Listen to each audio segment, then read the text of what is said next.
Well, good morning. Thank you so much for sticking it out until a Monday morning and an 8:15 session at that. So thank you very much for being here. My name is Rebecca Sawyer. I'm the Vice President at ACCU, and I have the distinct pleasure of working with the Uniservitate program, which you're going to hear about later today. It's an incredible, incredible honor to be in this room with three amazing scholars, and they're all involved with Uniservitate in one way or another. You'll hear about that, as I said. Community engagement and service learning is one of the most visible ways we live out our Catholic identity and our Catholic faith on our campuses, building partnerships with our communities and serving the needs of others. So now I have the privilege to introduce this morning's speakers. Mehnaz Afridi is the director of Manhattan College Holocaust, Genocide, and Interfaith Education Center. The goal of the center is to help eradicate human suffering, prejudice, and racism through education. She is also an associate professor of religious studies at Manhattan College, where she teaches Islam and the Holocaust. Her research primarily focuses on Islam and contemporary literature. She also works with the intersections of Judaism and Islam. Her recent work has been on Holocaust and the role of Muslims, anti-Semitism, and Islamophobia. Mehnaz has taught at Antioch University, National University, American Intercontinental University, and Loyola Marymount. She is the author of the Shoah Through Muslim Eyes. Thank you for being here. Howard Rosing is the executive director of the Steans Center at DePaul University, where he oversees the work of academic service learning and the Egan Office of Urban Development and Community Partnerships, and supports DePaul's partnership with the Asset-Based Community Development Institute. He works with faculty to develop scholarship on service learning and community-based research, and serves as a faculty member in community service studies and as an affiliate faculty member in geography, sustainable urban development, and community psychology. Dr. Rosing is a cultural anthropologist whose research focuses on sustainable food systems development, urban food access, economic restructuring, and food justice movements in Chicago and the Dominican Republic. And last but not least, the coordinator of higher education at CLAYS and for the Uniservitate program, Maria Rosa, who is here with us from Argentina, has been with CLAYS since its foundation in 2002, where she has served as the coordinator for the volunteer program for youth in Latin America and the Caribbean, of the distance education area, and of the Solidarity Schools Support Program. She has taught courses and workshops on service learning for education institutions and CSOs in Latin America and the Caribbean, the United States, Spain, Bosnia, Herzegovina. Did I get it? We practiced last night too. Kenya and South Africa. She is in charge of teacher training in social education practices at the Academic Affairs Office at the University of Buenos Aires. And now I invite Maria Rosa to take the podium. Thank you. Thank you so much, Rebecca. Thank you, everybody, for joining us today. We were really looking forward to this meeting, to be able to really meet you practitioners from the States. Being a global program, we are very happy that we could finally start meeting in person with the people we have been working for these last 2 years, just seeing in small square windows through Zoom. So what I want to do today is to introduce you not only the Uniservitate program, but also which are the key lines we are working on in the program, hoping that you would be interested in joining us in this great challenge that we are working on, that is to promote a systematic change, not just a regular change, a systemic change in Catholic higher education institutions through the promotion of service learning through as a key activity to promote an integral education in Catholic higher education institutions. We are working in 3 levels. On a theoretical level, doing a lot of research, trying to focus not only in the research on how service learning is being developed, but also on the spiritual dimension of service learning. Because as our focus is in Catholic higher education institutions, we really want to know what is the difference that we can really make being a Catholic university whenever we develop service learning really according to the mission of a Catholic higher education institution. To be able to do that, we want to learn the best from each of the regions. That's why this is a global program that we are working with universities all around the world. And with them, what we are focusing on is in the institutionalization of service learning in each of the participant universities. As you might be aware of Foucault's research on how long does it take to institutionalize service learning in the institutions, this is a 10-year program. We are not waiting for a university to institutionalize service learning from one day to the other. That's why we want to go step by step with the participant universities. We are running the 3rd year of the first stage, of the first phase of the program that's starting in 2019. And we hope that along the 10 years of the program, from the 20 universities that we are already supporting, we will go to more than 200 universities. So we hope that each of your universities will be able to join us and enjoy what we are trying to promote through service learning as a systemic and social change. Before I continue with the presentation, I want to quickly show you what we have done during these 2 first years of the program, and for you to better identify which are the players of the program through this video.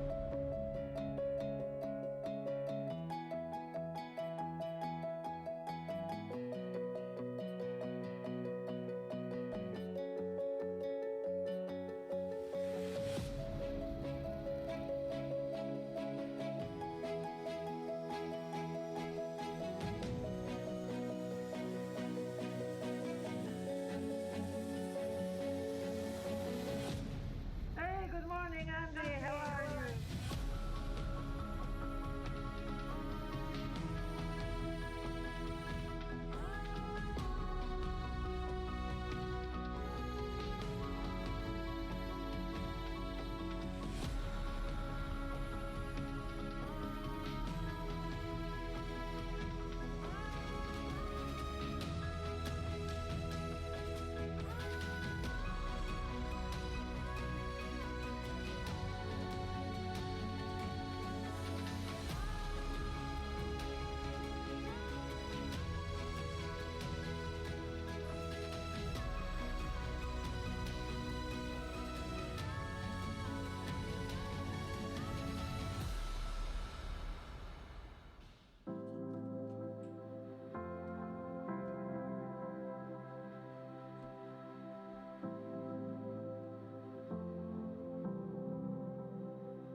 As you can see, we kept quite busy for the last 2 years trying to build this network and trying to invite the key players of the service learning promotion all around the world. So I will go back to the presentation for you to understand how we work in each of the lines. For the knowledge production for the theoretical level, we could gather key experts from all around the world to be part of our academic sounding board. Barbara McGrath is part of the board. Of course, Rebecca and Nadine have been key part in all this process through ACCU, helping us to find the different players. So with this line, we could had a very interesting reflection of what we really understand by service learning. You can see that we added, at least from class, we added the solidarity term. So whenever we spoke about service learning, of course, we take into account that we need to work on the learning contents of the projects, that they have to be linked with the social activities. Of course, we want to promote the active involvement of the students in the activities, having a leading participation there. And we want to really connect with community in an horizontal line. And I will go back to this concept in a little while. When pandemic started, we could identify the academic activities that were still run by the students to promote, to develop their professional skills. But we could also identify that some students would still go out to the streets, would still participate in activities that could address the particular needs of their communities, also developing skills not only for their life, but for their commitment with the community, and how they could also put all their values in action trying to address these needs. This is why we always want to reflect on the importance of the organization within the university according to the 3 pillars or missions of the university. Sometimes we have academics running for one side, service for the other, and never connect and get the most of that, or research doing wonderful papers, but that they not connect with the real problems, or they don't go back to the community for them to help them solve the problems that they have identified through research. That's why we see sometimes there's a fragmentation of these pillars, and only from the engagement part they address the community. So being a Catholic university, reflecting on its identity and their mission, we are convinced that the importance of getting these pillars together with a committed institutional management to all together address the community, we can identify key participation of the university, engaged participation, not only from the outreach side for the extension, but for every mission of the university. We could see during pandemic how many institutions open their knowledge to provide open courses for the people that being in their homes lonely could get the most of these activities to be able to access to new knowledge. We could identify many university labs that, we all knew that the university had interesting labs and doing science activities, but could be offered to the community to help us find a way to this global problem we were going through, and also opening materials, offering them to the whole community. And also we could see many students that volunteering, trying to help with the people in need that still needed some food in the slums or in the hotels where people with COVID had to be attended. So we could see that from different sizes, different places, students could have a commitment with the community. So why do we want to put all these pillars of teaching, research, and outreach together? Because if we focus on the real mission of the Catholic institutions, we want to develop an integral education.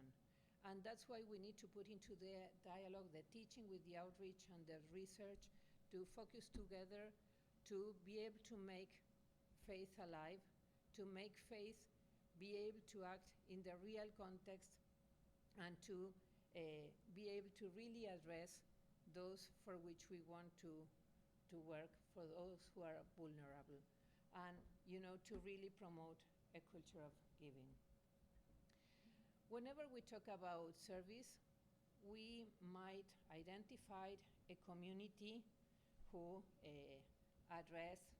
who can help a community that it's needed, a serving community that has the knowledge, has the resources, that attends a needed community, that had used to receive, one that knows and the other that ignores, one that has all these resources that attend the one that it's needed.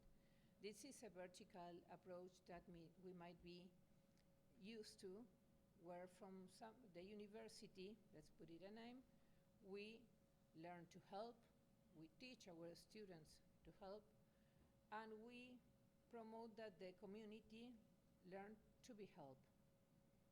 This model has been working for many years in many, many situations. What we are promoting, working on a fraternal perspective, this horizontal model of solidarity, where we are part of a community, where people that know, but we also ignore. We might have a lot of resources, but we might also need many other things that we lack. We can do many things, but we cannot do everything. And we can we can work with another community that is at the same level. Whenever we want to address a community, we might find that they can also help us out with many things, that they can also know many important information that might be useful for us, that they can receive, but they can also give us meaningful goods. So we want to work in this horizontal model where we both have an active role, that when we work with the community and not only for that community. And that's a key difference whenever we think on solidarity approach.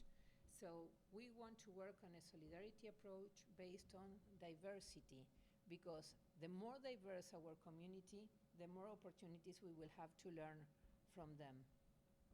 Mainly if we are really seeking the common good and not just our good. So when we talk about solidarity, we focus on the encounter and the possibility of sharing and to do together and to do with. We always want to say that the spirituality of love built through concrete fraternal service is at the same time the most Catholic approach, as the most open and plural spirituality that we can promote from the Catholic higher education institutions. So I like to read this quote because for us it's very important to remind it that we have to actively choose between service learning as charity or service learning as social change. Social change is closely aligned with the social justice agenda, where the aim is to work towards a society in which individuals and groups are accorded equally in treatment, and where there is just share of opportunities and benefits in society. So taking in mind this approach of service learning, we work, as you could see in the video, trying to build a global network from which we could learn from the different regions. So taking into account what Pope Francis invited us to do, to go to the outskirts, to go to the peripheries, trying to find the others. So taking this through pandemic, what we did, we wanted to identify what was going on around the world with the universities that were participating, to learn from how they were dealing with pandemic. We were all on the same boat, trying to learn how to deal with what was going on. So we built this map to start learning what was happening in each of the institutions we were working with regarding service learning and how they were developing their service learning projects. This was very helpful to get new inspirations, to have better ideas on how to develop our projects, but also as a co-creation opportunity to develop new projects together.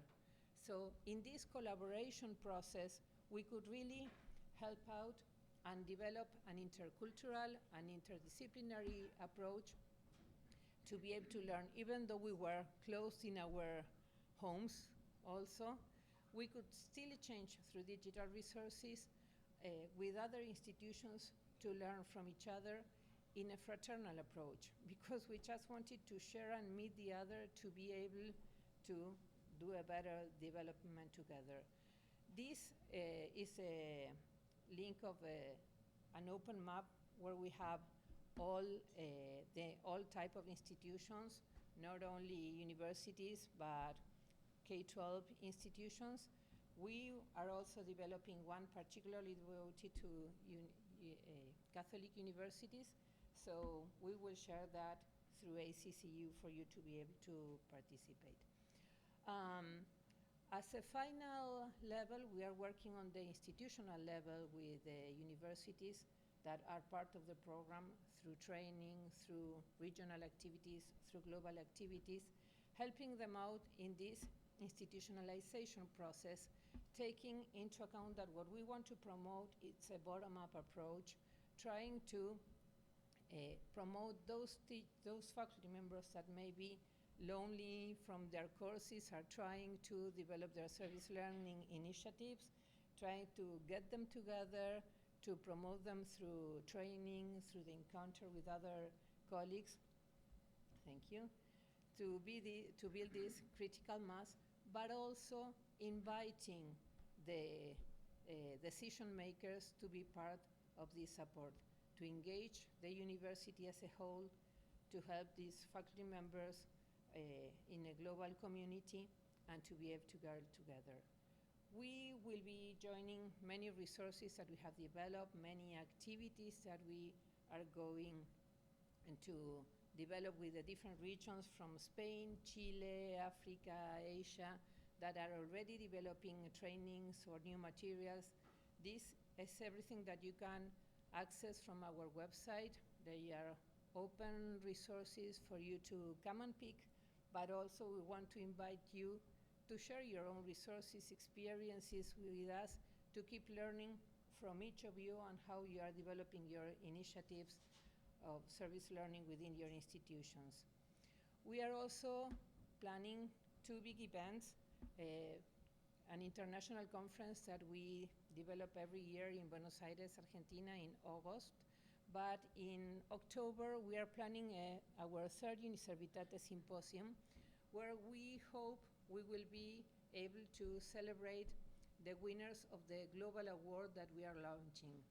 In March, you will receive all the information for your institutions to be able to share with us the experiences you are developing on service learning, not only for the global community to learn what you are doing, but also to receive your support. Barbara McGrath is going to be coordinating this, and the other day she was asking, do you develop service learning projects?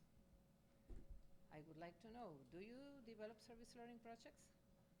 Okay, would you like to receive 5,000 euros to support your service learning projects? Okay, so you are invited to apply to the global award that it will be dealt regionally. So you are not going to be competing with the projects in Asia or in Africa, but you will be able to learn what they are doing in the different regions and celebrate together what are the best projects in each of the regions. So we, as Father Dennis said at the beginning of the program, we want to put faith in action. We think that service learning helps us to put head, hearts, and hands in action. And if we guided them through our faith, we are confident that we will be able to address the final question if we really match if we really loved our brothers and sisters, and we are confident that thanks to service learning, we can really help them out. So thank you for your attention. I already saw the stop sign, but I will give the floor to my colleagues, and then we can keep talking together. Thank you.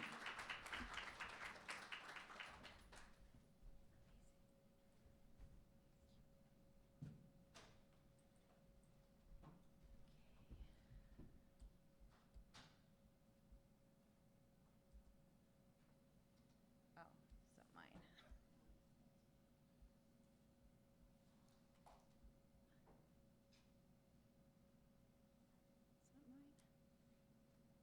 are, is it here or this one? No, this is, yeah, this could be it. There we go.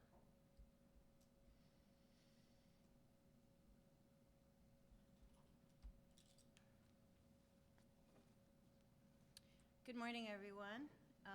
My name is Mehnaz Afridi. I teach at Manhattan College, LaSallian School, and I also full-time. By the way, I'm full professor now. So this last year. So I also am the director of the Holocaust, Genocide, and Interfaith Education Center. So as Maria very rightly pointed out, that it takes 10 years to build a program. I have been there for 10 years. And you know, it's a strange thing for a Muslim woman to head a Holocaust center at a Catholic college. But we're doing it, and we're doing it very successfully, and this is actually an example of faith and trust and spirituality, where my college, Manhattan College, has entrusted me with the memory and the work, the challenging work of Holocaust and genocide education, as well as our interfaith initiatives. We are the third Catholic college to house now, which opened in 2019, an exhibit on a Holocaust survivor and rescue stories both by Catholics and Muslims during the Holocaust. So I think my work is a little different, but in a sense, I have at the center really focused on bringing our students, mainly Catholic, Muslim, and now a little bit of Jewish students, into the fore of moving with me internationally, and also recognizing what our mission is to eradicate human suffering. And that is a huge goal, right? I mean, this is colossal, it's broad, it's big, but we do it in very small steps. So, so our center basically goes with the mission of the Catholic Church, which is to promote Jewish, Catholic, Muslim discussion and collaboration as urged in 1965 by the Vatican's Nostra Aetate in our time and seconded in subsequent papal actions and declarations. As you know, Pope Francis has also come out and talked about Muslim immigrants and Syrian refugees, and how these three traditions must come together at this very, very important, crucial time that we're experiencing in this country especially. I'm a Muslim, but I consider myself a LaSallian Catholic as well, and I'll tell you why. The 5 core LaSallian principles that we believe in at Manhattan College and in the LaSallian Consortium all over the world, there's 83 countries that we reside in, is the faith in the presence of God.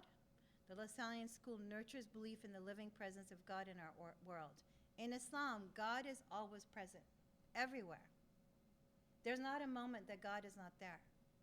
God is inconceivable. The light, which we call nur in Islam. Concern for the poor and social justice, you must have heard of zakat, those of you who teach Islam. It is a constant reminder as we go into Ramadan on April 2nd. This will be a continual reminder for 30 days. Respect for all persons. I equate that with Hajj, the pilgrimage, which is when we stand shoulder by shoulder with every single race, every single socioeconomic background, every gender in one place of pilgrimage. So all of our garments are kind of gone, right? We are one person. This is what Malcolm X discovered when he went for Hajj, right? That we are all equal, that we are egalitarian. Quality education, ilm, I-L-M, means knowledge. First commandment given to Muhammad by Angel Gabriel when the Quran came to become a revelation. Knowledge is the most important thing. Inclusive community. Muhammad's last sermon before he died, he said, may we not differentiate between an Arab and a non-Arab, a black man and a white man. So these things are very, very spiritual for me as I work through this, right? So, I mean, I think we have to, when we talk about community learning or education or academia or any of these aspects, the ivory tower that you mentioned so well, Maria, is that we have to understand we are also practitioners of our faith. And that's really important to the center. It's really important to our college. What does my center do? A lot. Holocaust. We focus on the lessons of the Holocaust. We are located in Riverdale, New York, where at one point it was the highest percentage of Holocaust survivors that lived there. It was opened in 1996 by a history professor and a brother, Peter Drake, who was LaSallian brother, because they felt the need to have some kind of support at a Catholic school in such a Jewish neighborhood, basically. Genocide, so I work also on genocide, Rwanda, Bosnia. I've been doing a lot of advocacy work with my students, going to officials and their offices, advocacy work for the Uyghur situation, the Rohingya situation today, which is dire.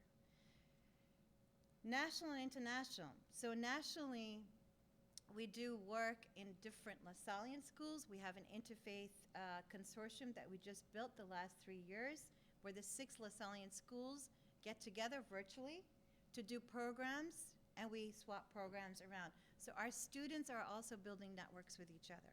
What are other schools doing in terms of being LaSallian? So one of the programs I do is a program in Venice, Italy, where, I don't know if you know, but it's the oldest ghetto in the world. And we study in the ghetto, but we also do service there with the Jewish community. There's very few Jews left in Italy, especially in Venice. And the last time we were there, actually we were just there. Can you believe it? I went, but it was fine. Everyone was negative. But one of the anniversary of the 500th anniversary, we actually did work in the ghetto where we went to the services, but we also cleaned up this little space where they were going to exhibit some of their work from history. So they got to interact with the local Jews. There are only about 50 families there now. They got to understand the history. They understood what a ghetto is, because a ghetto is still very much prominent in our society. We look at it as differently, but we have ghettoized many people. So I give them contemporary lessons as we do that. I've also added this year Islamic influences on Venice, Venetian art, architecture. And so my students are now interviewing Muslim immigrants in Italy, where they're only allowed to work in kitchens. They cannot afford to live in places where the local Venetians do. And so we talk about Muslim immigrant issues in Europe. Jews and Muslims in the ghetto. So we have some connections on the ground there that we work with. This is the Orthodox rabbi's wife, Lenore Rosenberg. And on the picture of the men praying is an interesting one. It was an installation done during the Biennale, which is an art kind of exhibit that happens in Venice every year. And the local Muslim men and women thought it was a real mosque, and it became a huge controversy. So it's a picture to show you how problematic it is for Muslims to be visible. And I want our students here in the United States to understand that, because they can also relate it to the issues we have here in the United States. Sarajevo International Connection. I have taken a couple of students, and I also teach the youth there on post-genocide conflict programs. Last year was the 26th anniversary of Srebrenica, where they keep finding new people and new bodies. But I also want them to understand that genocide is not just about the Holocaust, but it happens in different ways. They get to meet different people. They get to work with the post-genocide conflict research organization that we have partnered there physically as well. Holocaust and interfaith work is really important. I had paired up for a few years before COVID, yeshiva students with LaSallian students with Holocaust survivors, and they worked together for 4 months and created a research paper. It became interfaith, intergenerational, interracial, and intersocioeconomic. It was like putting 4 different entities together that you would never put together. And it was amazing. Here you have a picture of some of my students sitting with a Holocaust survivor in the South Bronx. So this is part of the work that we're creating, where we're putting different people together to work on a project together, which becomes educational, spiritual, but also community-based learning. Service and interfaith work. We did a lot of work for refugees. And actually, my connection is with Berlin, when they took 800,000 refugees in Berlin. So I teach sometimes there at the high school, the Goethe High School in Berlin. And there they had a lot of people wanting to help the Syrian refugees. So my students and I sent material, but also went there to meet some of the Syrian refugees so they would understand who these people were and how they were living. And they were, of course, doctors and lawyers and teachers and professionals, especially those 800,000 that came into Berlin in the beginning. Our interfaith work is very, very much local in the Bronx, in Queens, in Brooklyn, and also in Riverdale. Here you see a picture of my students with the local rabbi, and they're actually cleaning up her garden, and they're going to spend about the whole day with her, and then they go to service. They've never been to a Shabbat service. So my Catholic students are like, wow, we've never really been to a service. We may have gone to a bar mitzvah or something. So it's always very, and then for Muslim students to engage in that is also really important. Muslim Catholics and Jews, this is a project I'm really, really proud of. A mosque helped a small congregation keep their prayer space inside of the mosque. And our students went and refurbished the space. So there was a mosque, and a Chabad community had lost their space, except for one family was there and they couldn't afford to rent a space. So the imam of the mosque gave them a space, and my Catholic students came and helped refurbish it. So we won actually an award for that locally in the Bronx as volunteers and for students. So it was a really, really fantastic project. And there were Muslim teens and Catholic students and also Jewish students from the Chabad working together in this one purposeful space, which is a space of prayer. Connecting with Bethlehem. So one of the things that you may or may not know is the University of Bethlehem is a LaSallian school, and we are very connected with them. We brought students over to Manhattan College to study and do engineering projects with our engineering school at Manhattan College. And then I met the students, I hosted them because a lot of them are Muslim for iftar. It was during Ramadan. Then I went to Jerusalem and Bethlehem, and I met with them, and we worked there together at the university. So in the sense of, what we do at Manhattan College is try to incorporate faiths in a way that I think is really important today. There is, as you know, anti-Semitism, anti-Black racism, Islamophobia, anti-Asian racism. We live in New York City, and it's very bad there.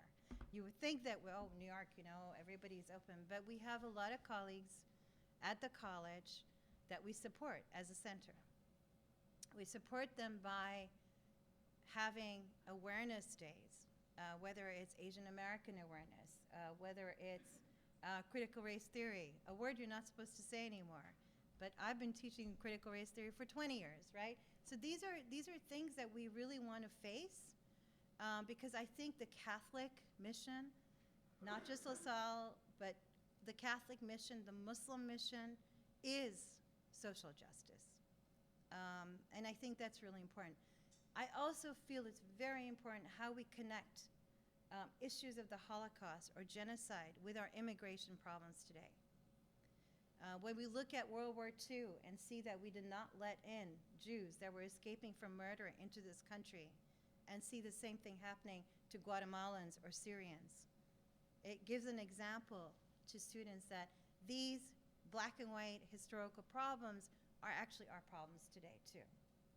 So I think that's a really important bridge for us to make, the intersection of that. And I feel that in terms of running a center like that, I am so fortunate because I get to meet the most interesting people, the most loving people, the most socially just. So it's hard for me to live in a dark space because it's people like you that make the world, sort of gives it its engine, the energy that we need, rather than that social media, that cancel culture. I know that there was a session on that. So I want to first of all commend my college for supporting me, because 10 years ago when I got the position, there was a lot of pushback because there isn't that much trust, or there wasn't at that point that much trust between Jews and Muslims. But my college stood by me and said, just give her a chance. And today, every single congregation, Jewish congregation in our community comes to our college and partners with us.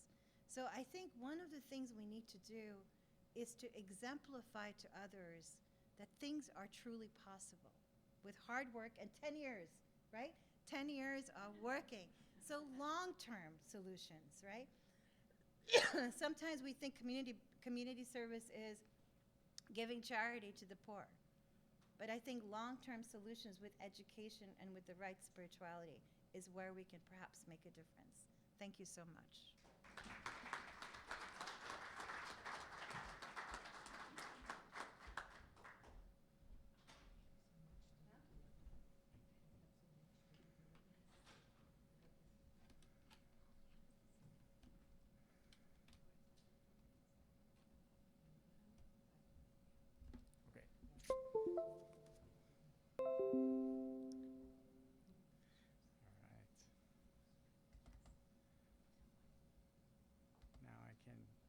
Figure out how to use Windows again.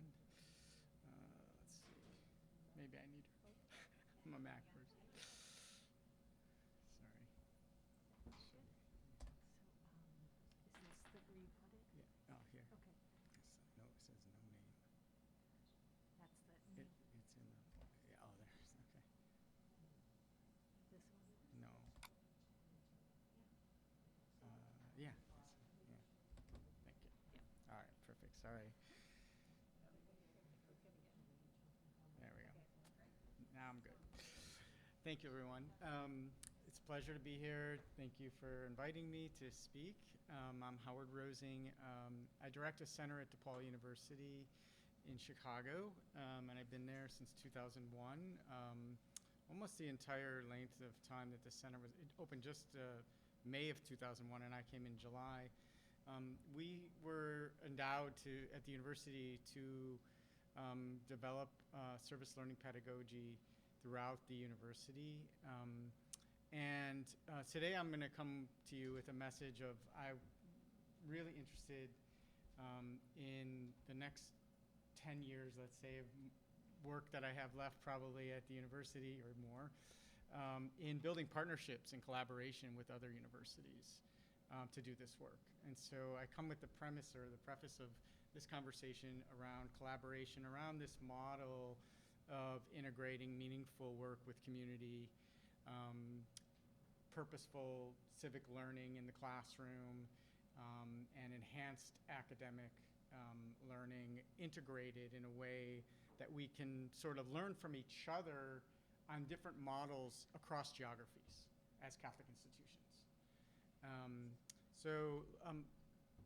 Just because I'm not sure like the scale of understanding, I know a number of people raise their hands that they're involved in service learning initiatives. I just want to be clear how we think of service learning. It's not adding service to a course. It's developing a course that integrates community engagement with people in communities that also benefit in a mutually reciprocal way. And it changes teaching. It really changes how you teach. And it's a learning experience for the instructor as much as it is for the students. And I can tell you from the experience of doing it myself that has been the case. My teaching has transformed so much over the last 2 decades. And learning skills change how you learn as well as teaching skills. Credit is for learning, not for doing work. And this is specifically the way DePaul thinks of it, at least. So we're not giving students credit for doing service. That's not what we're doing. It remains extremely academically rigorous. We don't want faculty who are integrating service learning pedagogy to think they need to reduce the amount of readings or things like that. We work with them to understand what's the component, how does it add value and enhance learning, and that you're accomplishing learning objectives like any curriculum, and you're using critical analysis, critical integration and reflection, and thinking about materials, whatever discipline we're talking about. It could be computer science and it could be peace studies. It doesn't really matter. The same critical analysis and thinking, and I'll get more into that critical framework in a minute, takes place. We think of the community partners as co-educators, and what I mean by that is we recognize not only are our students going out and learning about the issues, but they're learning from people who are extremely knowledgeable and have a knowledge base that many times students don't understand, but many times they do because they're from those communities. And I'll get to our demographics in a moment of our institution. And they just never have conceptualized and contextualized and objectified in a positive way their own experience. So we have all different varieties of students but the communities themselves can really help students understand those positions that they have within the university and within their own communities. The changing role of the faculty in the classroom, I think, will become clear and apparent more as I go forward. But what I want to say is that what it does, in a sense, is it gets faculty out of the classroom, not only in the sense that hopefully we get them out into communities, but suddenly their curriculum is out of the classroom and not as controllable. And we hate that. We hate when we can't control the curriculum. And that's one of the positive things, I think, that comes out of service learning is that it's uncontrollable what students bring into the classroom. They challenge texts when done well, service learning. They challenge theories about way things happen in society. And that, in a place like Chicago, is important because there's so much complexity and variation and dynamic aspects to the city, to living the city, to the way things are structured. We have 22,000 some students, a diverse student population, and that diversity goes across 10 colleges and schools, and we've touched every college and school with the service learning pedagogical framework. It's not everywhere. We don't want it everywhere. We don't want every faculty doing it. Definitely not. And we definitely want faculty to want to do it, so there's no mandate. But we do have some 4,000 plus students a year, before the pandemic, I should say, that were from courses that were doing internship as well as scholarships following their experience in the community. And so what that says is that we have a lot of faculty who are at DePaul who are interested, and a lot of students who are interested in following up and doing more work in the community. I'm going to focus mainly on the curricular element here. And I want to go out of the box a little bit because a lot of service learning thinking is around, okay, people get in their mind more direct service. And that's definitely how we started, you know, finding placements for students in communities, in existing programs. But much of our work over the years has expanded to think about what it means to engage in more collaborative projects, where we can, in some cases, even compensate financially our community partners to participate in those projects and fund those projects.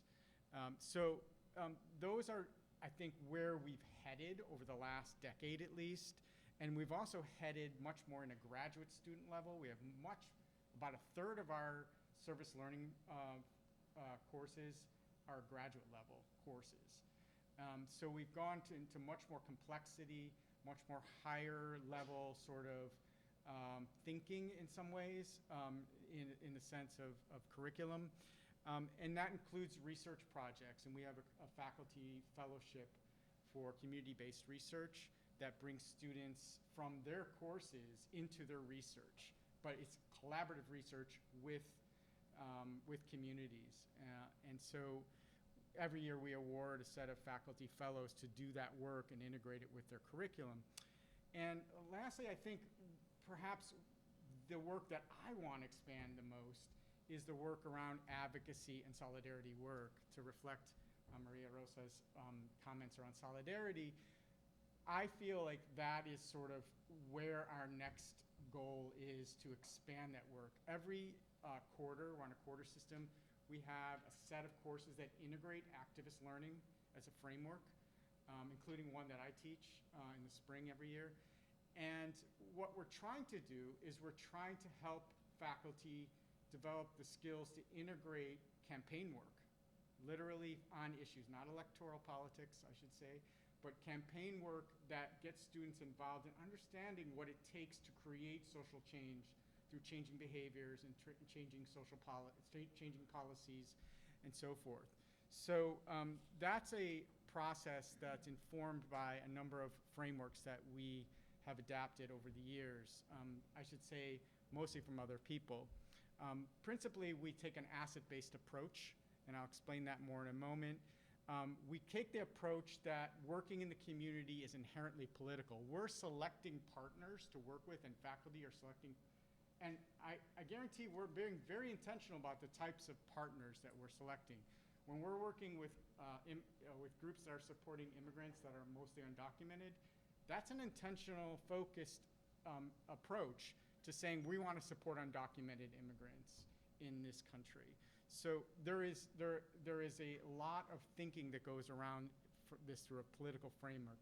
We're constantly thinking about being self-reflexive, and I'll point that out later in my discussion.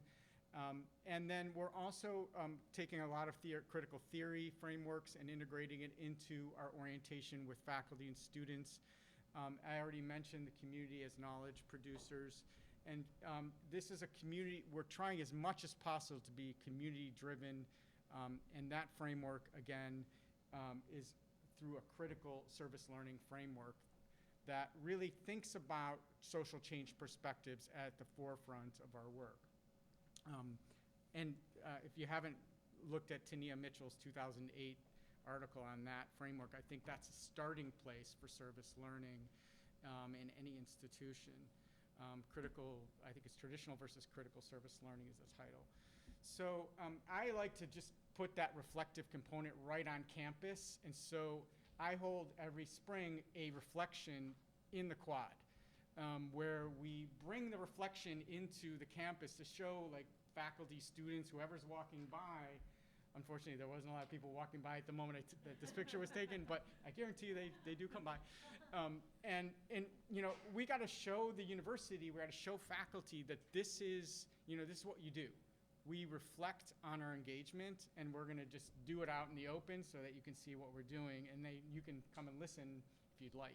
It's a model that I got from a professor at MIT called Dropping Knowledge.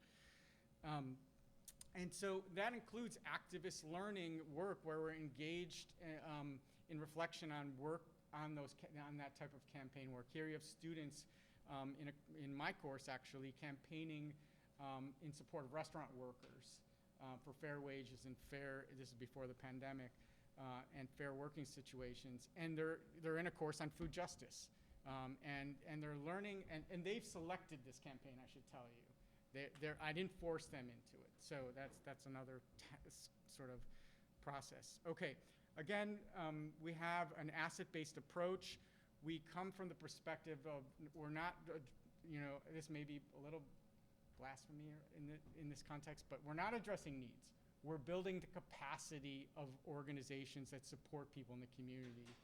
We're looking to support existing programming that's working, that's successful, and help it be more successful. And so that's the asset-based framework. I'm happy to discuss that more with folks as well.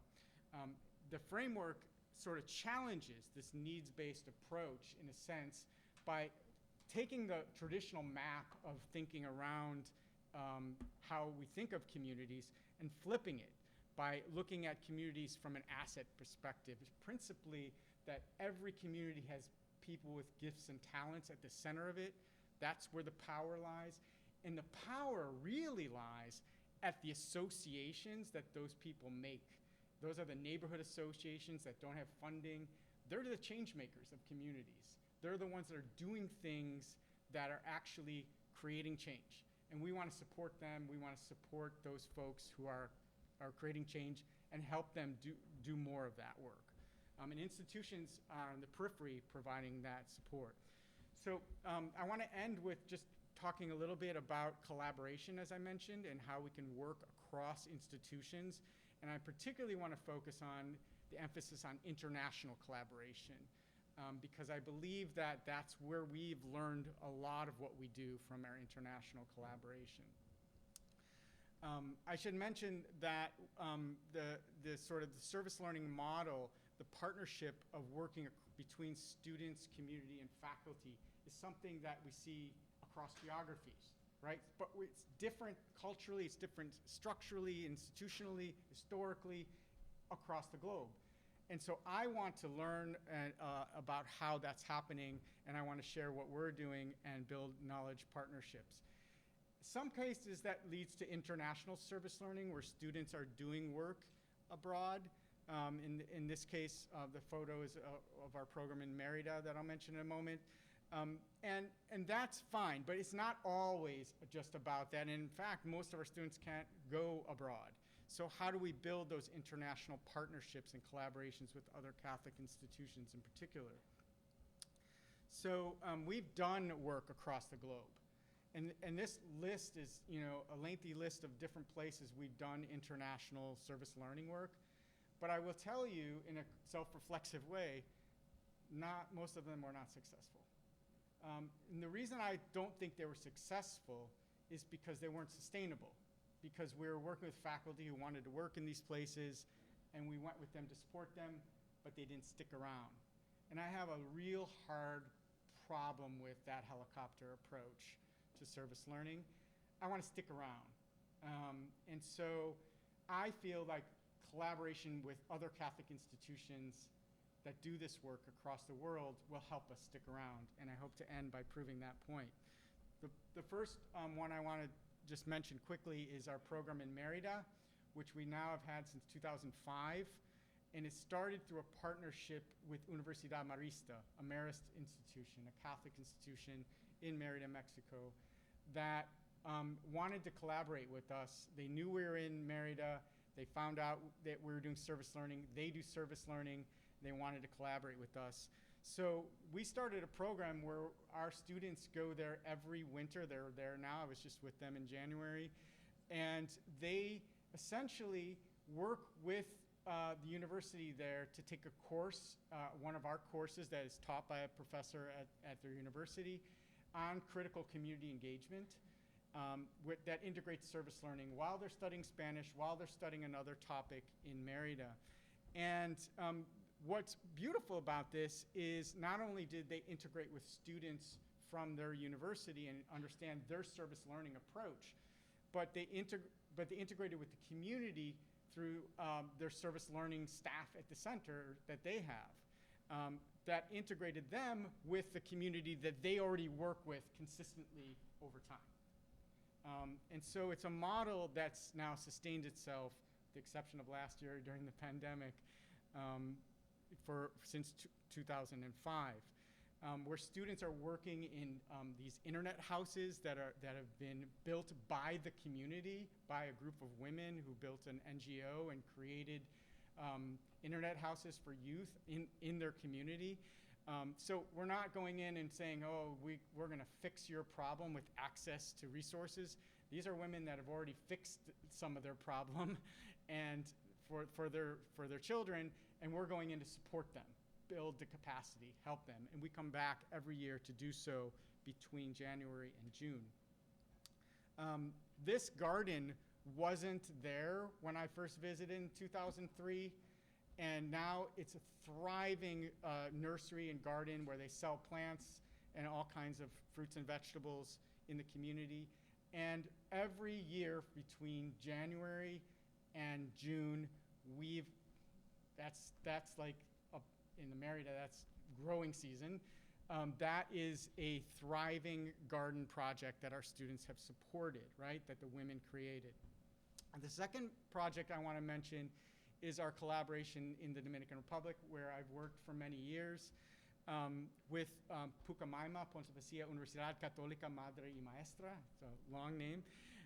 And I actually did work there in the 90s on my own doctoral work, and one of the things that we've been able to do with them is build a collaboration that involves both what we call global learning experience or virtual learning and through co-teaching across international boundaries, and a study abroad program.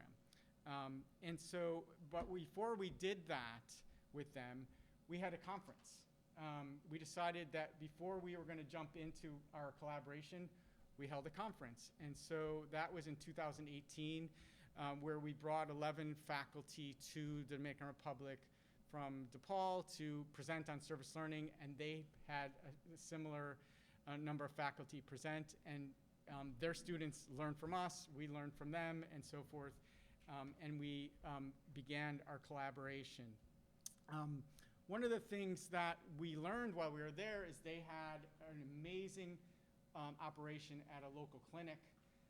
And so we decided, well, we can start a health science program that would bring undergraduate health science students to shadow your medical students working in this clinic. And so we did that the following spring, and we brought a bunch of students to Dominican Republic to have them shadow and support the medical students working in that clinic in Santiago, Dominican Republic. And what they got involved in was working alongside those medical students on a dengue promotion, anti-dengue promotion campaign, where they were out working on the streets helping to educate people on dengue. This I just happened to come across recently. One of the students did a blog post on that, and I was like, wow, I had no idea, that's just what happens, right? One of the students just sort of decided that they were going to post their experience, and I read this quote and I said, this is it. This is why we do the work. And so I wanted to make sure that we understood that this is affecting our students, and they're not always even telling us in the classroom, that we're just kind of learning it in this sort of random way. Then I decided that we were going to expand a study abroad program that I had been running in the Dominican Republic, and we developed a curricular partnership through this global learning experience approach. And what was so interesting about that is we had a professor who was teaching Dominican-Haitian relations, and I'm not going to get into the complexity of that, but it's a very interesting and important topic to explore. And we partnered with him to teach 3 sessions to our students while he was teaching his course. So he was teaching, and we did it over Zoom before the pandemic, right? where he was teaching and then we invited him to come to our campus to teach us directly, and his students were on Zoom while he was teaching our students. And so then we went to the Dominican Republic, and we went to one of our partners, a Haitian organization that works on human rights issues, and we introduced him to an organization that he wasn't familiar with. And now he wants to develop a service learning component for his course with this Haitian organization in the Dominican Republic. Then we met with his students, and we had an exchange following the same students that they had met virtually. And then we sort of had a sort of closing ceremony to the course, which I think was important, that the students got to meet each other and celebrate the work that they had done together. And they helped us inform our service learning component that we do in the Dominican Republic every year. Lastly, I want to just end by looking at our partnership with Australian Catholic University, which has been developing over a number of years. We started in 2015 through a conference that I attended, the IFCU conference in Melbourne. We started developing a collaboration to think about how we can engage in collaboration across our two universities to learn about our approaches to service learning from one another. We had no intention of doing anything else but just learn about each other's approaches. We then presented in Ireland together at another conference on what participatory decision-making looks like in this work, how we participate with our partners in making decisions about what students are doing in that sort of mutually reciprocal way. And then we started to dive deeper into analysis of our institutions in terms of the similarities and differences. Australian Catholic University is much larger than DePaul, but we do similar amounts of service learning with students. And we have similar missions, even though we're of different orders. We have similar missions for why we're doing the work.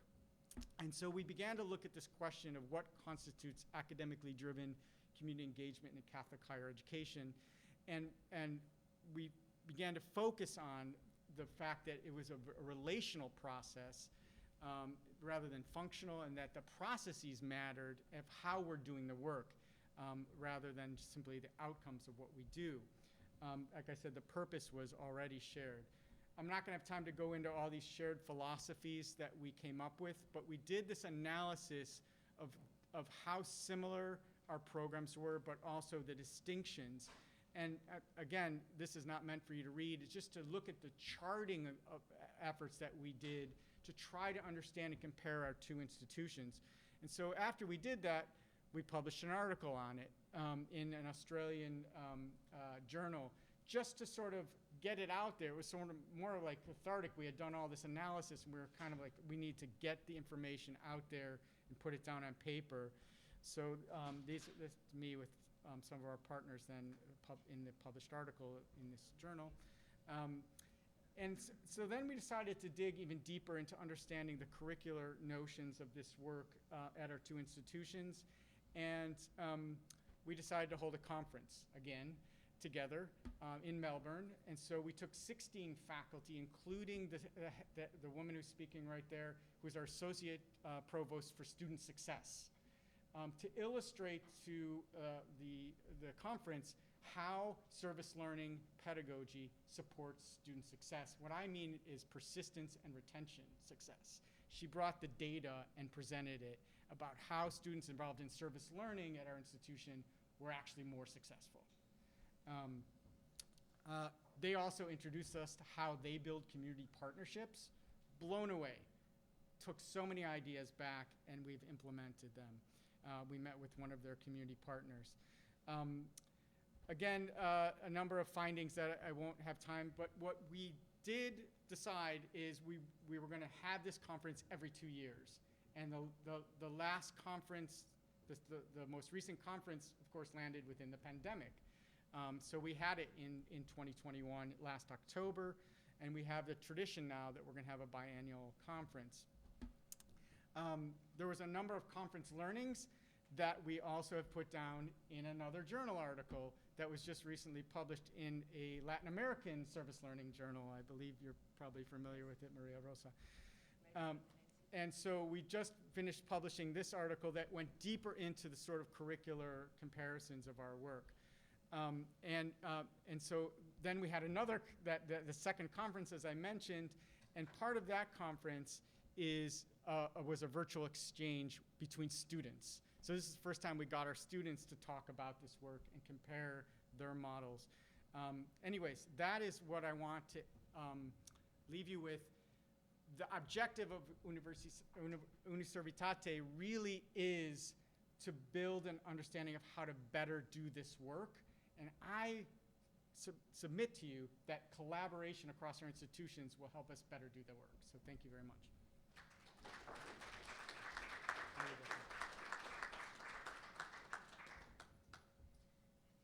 Well, thank you all. As you can see, Howard just talked about these amazing experiences on his campus and then writing them down. And we are doing amazing, amazing work at our institutions across the country around service learning and community engagement. And our work with Uniservitate has really shown us in ACCU the need to build this service learning community engagement network and partnering and collaboration and how do we do that? It's also shown us that we need to start collecting resources and writing things down, because many of our institutions have institutionalized service or have service that they can articulate, as you heard throughout the morning, that directly ties to their Catholic mission. And while in the United States, we have a long history of service learning and lots of books about the history of how it's progressed over the years, what we don't have a lot of is how it ties to the Catholic mission. How is it different? How do you do it differently because you're on a Catholic campus? So if you have any of those articles, if you know of them, if you use them, please, please, please send them to us. So that's my shameless plug. And please join us as we continue to partner with Uniservitate. So we have time for questions, and I'm gonna actually start out with one selfishly.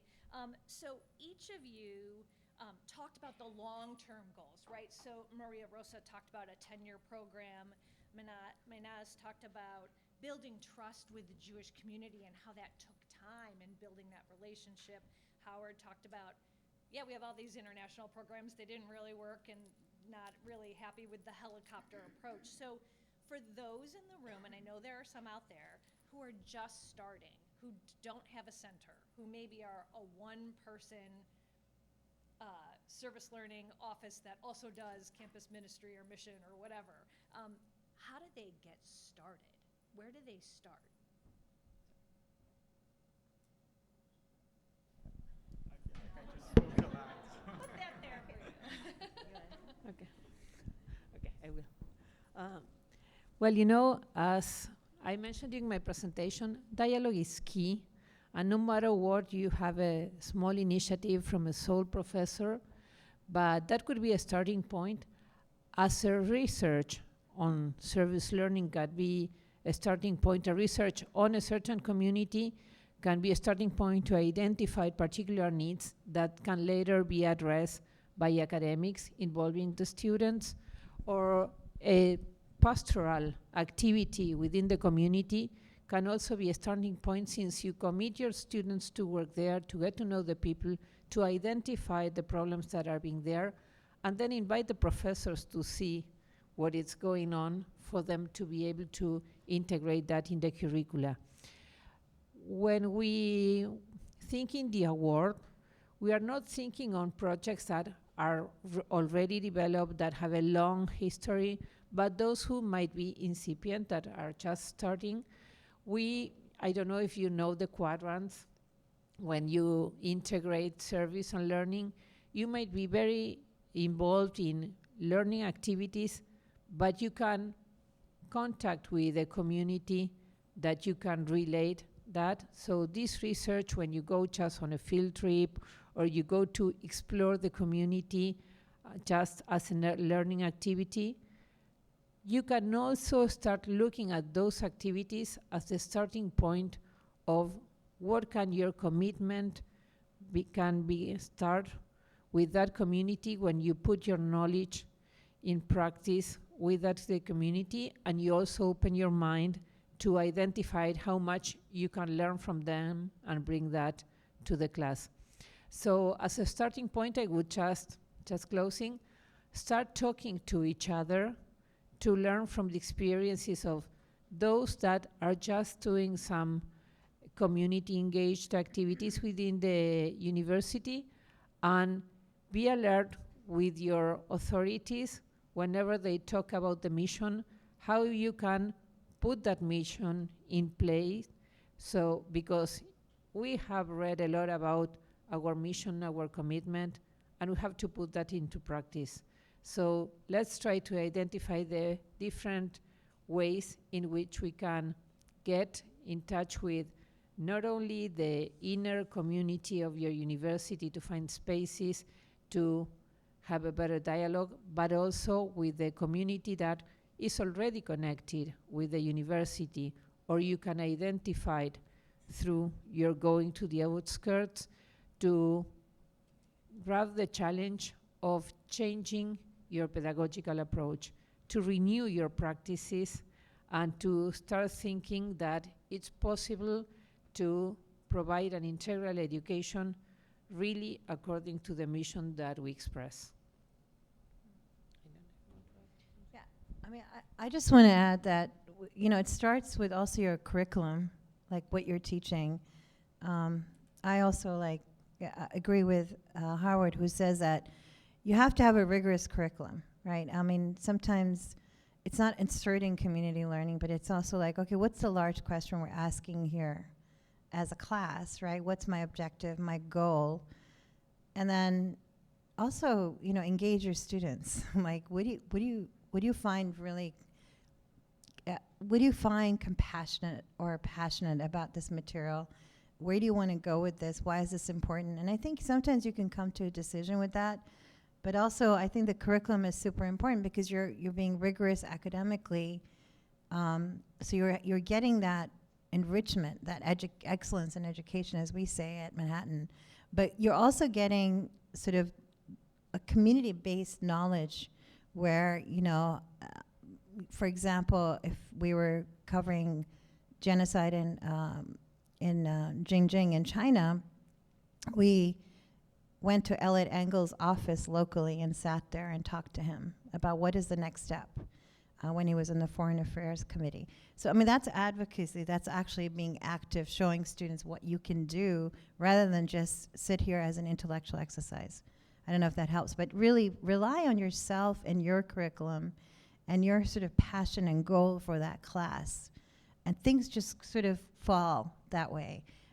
You don't have to have, I don't think, your college to have this community partnership, but I think you need to sort of ask the students to, what should we look at? And I think it's a learning experience. Like you said, it's long-term, 10 years, right? It's not overnight, and you have to keep doing it and getting at it and not constantly change partners. I think that becomes a problem too, where it becomes very weak. And you're looking for different layers, but I think sustainability is to stick with one thing for 10 or more years. I like that 10-year model. From a practical standpoint, I just emphasize everything. It is very relational work. And so from a practical standpoint, you need a budget. Principally, that budget should help you engage with people. And that means you should have an entertainment line. Ed Sladkowski, who is one of the founders, sort of used to say, this work takes a lot of coffee. And it does. It takes a lot of sitting down with people in communities. It takes a lot of sitting down with faculty. Every single campus is going to have faculty who are interested in this. I guarantee it, especially at our institutions. So finding those faculty, learning what their interests are, and starting small where you're at. And if you build it, they will come, right? Essentially, you get the word out about the good work that you've built at a very small level, and it builds, and then you get more money, hopefully, to support more partnerships and so forth. And so it really does start at that level of relation. I just want to add, I mean, be ready to fail too. I mean, it's not, it's hard work. It's very challenging work, and sometimes, you think it's going to work right with a partner, and it doesn't work. But that's part of the whole process of doing this work, or even internationally. Sometimes it just doesn't work. So you have to find, a good partner, but also people who are willing to fail with you, in a sense. And that's how at least I've learned over the last 10 years. I want to open it up and make sure that we have time for the panelists to answer your questions.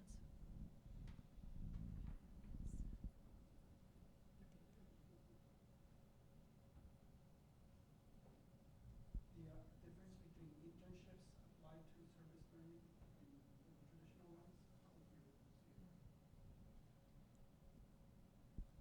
Do you want to start? Yeah, so I guess academically based internships can be a service learning internship.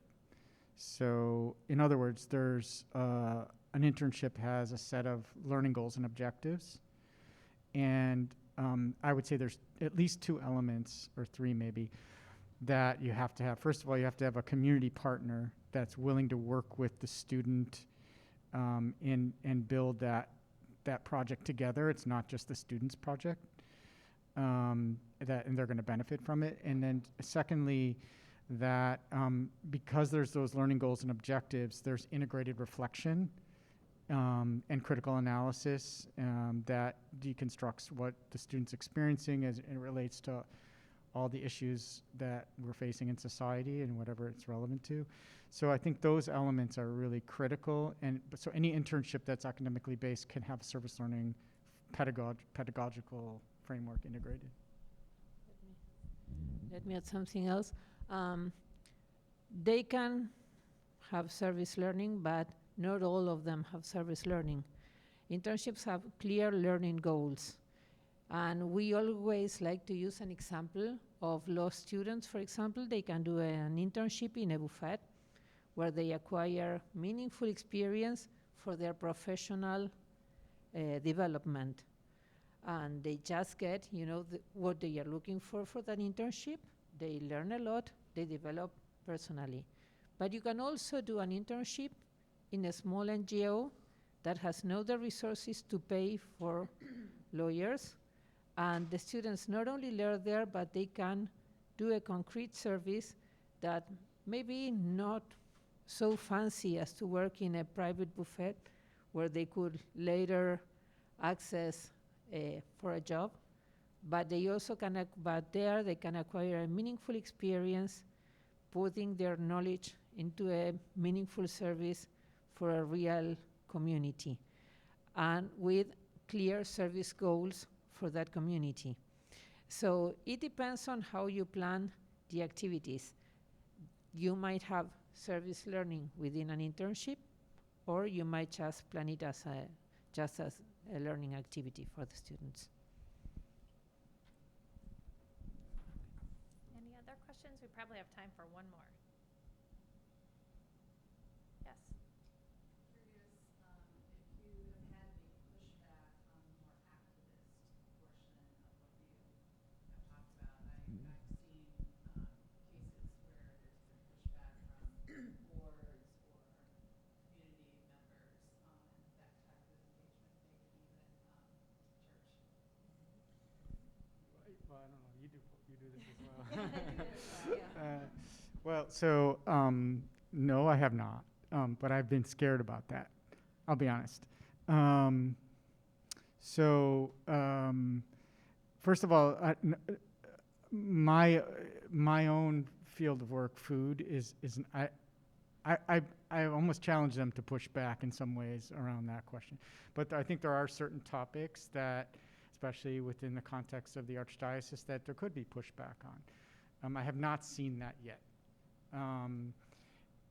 I will tell you that the first time I taught the class on food justice in 2010 or 11, I had a group of students who came up to me the first day and said, we already know what our campaign is.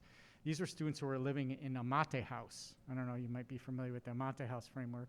They were living in intentional community, and they were social justice-oriented students. They were living in a house. And they said, we want to work with the cafeteria worker, the Chartwell's workers, that's our food service provider. And we want to raise their wages. And I started sweating. And they met every single guideline in my sort of assignment sort of conditions. And I sort of like just kind of went with it. They were going to partner with the union that was supporting the workers. And they did. And they won. And I was like, I may or may not be director of the Stain Center anymore after this. Nobody said a word to me. Yeah. Nobody said a word. And they got written up in the student newspaper on the front page. I was just, it was, to me, I'm waiting, and I do worry about that. So, to be perfectly honest. Yeah, I mean, yeah, we can go into like councilmen's offices or councilwomen offices. We haven't had pushback yet. Depends on what the issue is. We did have something on campus about, the period project with, contraception, and there was some pushback on that, but that was also kind of overcome. It was sort of handled, and I think that at least I feel, and because I'm also on the outside, right? I'm not Catholic, is that Manhattan College is very open. It's very open to talking about justice, social justice. So that's the goal. And so a lot of the things that we are doing as faculty is supported, whether it's, immigrant issues, or whether it's about anti-Semitism, or, anti-Black racism, or anti-Asian racism. So it's really, I think, a really kind of neat place. I don't know about the union, though, because that could be a problem. We'll see. Yeah, I just want to add that, it's a big challenge that we address whenever we are involved in these kind of projects. But if we want to put into practice a culture of dialogue, I think it's worth trying to be involved in this kind of projects where we can also be the bridge to put to talk people with different approaches. And don't be afraid to think different, but be able to open and really get to listen to which of us think. Around the world, we are working with universities that have students of many different religions. Catholic universities, the University of Bethlehem, with Muslim students, or in Africa with also many Muslim students, or in Asia with Buddhist students. And they are not afraid to express their belief because there's a bigger goal. And if we really think that we live in a common house, we need to learn how to talk to each other and to be respectful. And these are skills that we can also teach our students whenever we involve them in real-world problems, real-world situations, whenever we involve them in service learning projects. So we might fail. It's real-life work, but we need to be ready to learn from that experience, to be resilient, and to think on the common good. Thank you all so much for your time. We have about maybe about 12 minutes before the closing plenary begins. But if you have individual questions and want to come up and speak with the speakers, they will stay behind. And if not, we'll see you in the closing plenary. Thank you.